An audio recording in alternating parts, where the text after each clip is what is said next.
పేపర్లో చూసిందా మీరు? ఆయన రిపోర్ట్ ఇది. హరీషన్నకు కూడా తెలుసు ఇదంతా.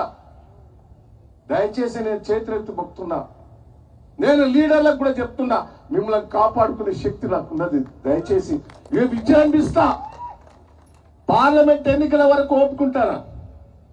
నేను వాళ్ళని తిడితే వాళ్ళు పెద్దోళ్ళు అవుతారని ఆగుతాను.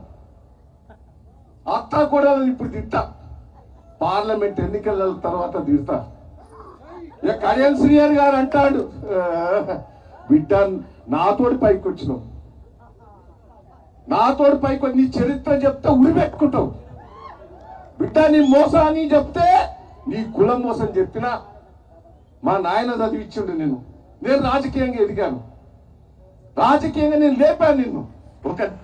ఒక చిన్న కుటుంబం నుంచి, పేద కుటుంబం నుంచి వచ్చినని మా నాయన చదివిచ్చిండు. నేను రాజకీయంగా నేను డబ్బులు ఇచ్చి లేపాను. అసుంటోడు నన్ను తిడతాడానే ఏమంటాడు ఎరికేనా? అమ్మాయి కింద ఓడిపోయాడు, సిగ్గు లేదు, మెదడు ఖరాబ్ అయిందంటాను నన్ను. నేనంటే ఉరిపెట్టుకోవాలన్నట్టు వాడు చెప్పే మాటలు. ఆయన రాజాయి మీద 4 సార్లు ఓడిపోయాడు. వాడు ఏం చేయాలి? 4 సార్లు. నేను ఓడిపోయింది 7 సార్లలో ఒక్కసారి 8వ సార్లు ఓడిపోయాడు. 7 సార్లు గెలిపించిండు వరంగల్ జిల్లా ప్రజలు. నన్ను గట్ల తిడతాడు, నన్ను ఎట్లా పడతాడు. నేనంటే ఉరిపెట్టుకోవాలన్నట్టు.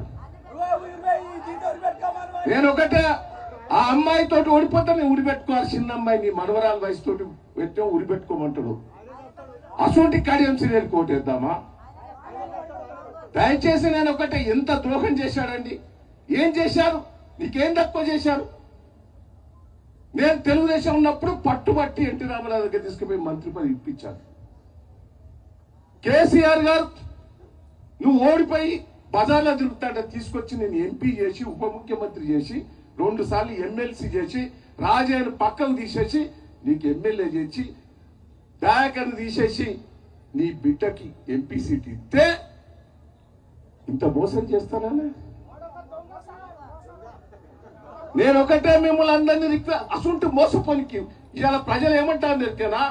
నాకున్న సర్వేల కేసీఆర్ గారిని పోగొట్టుకున్నాం, తప్పు చేశాం. దయాన్ని పోగొట్టుకున్నాం, పాలకుర్తి ప్రజలు మళ్ళా రుణం తీసుకోవాలి. కడియం శ్రీహరి మీద పగ తీసుకోవాలనేది ఉన్నది, పగ తీసుకోవాలని ఉన్నది. కసి పెరిగింది. దయచేసి నేను మిమ్మల్ని అందరినీ రిక్వెస్ట్ చేస్తున్నా, మిమ్మల్ని కాపాడుకున్నందుకు నేనున్నా. కార్యకర్తలు ధైర్యపడకుంది. మీకు తెలుసు అధికార పార్టీ, నేను ఎక్కడికన్నా ఆఫీసులో పోయి కూర్చుంటే నా జోలికి వస్తారా? పోలీస్ స్టేషన్ వచ్చి కూర్చుంటాం. ఉత్సాహపడేది వల్ల కాంగ్రెస్ వాళ్ళు.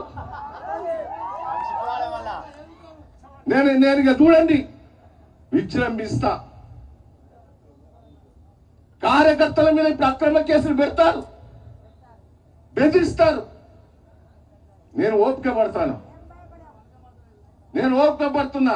ఎలక్షన్ల తర్వాత ఇలా పెద్ద బంగారికి వస్తా అంటే ఆడ ఎస్ఐ ఆటోలు ఇంతమంది ఎందుకు పోతానో దింపుతాడట. బిడ్డని ఫోన్ చేసి తిట్టిన, సిఐ గారు రిక్వెస్ట్ చేసిన, ఇది పద్ధతి కాదని. అక్కడిక్కడ కేసులు పెడుతున్నారు. నేను పై ఆఫీసర్లు తీసుకుపోయి మీకు అండదండలు ఉంటా.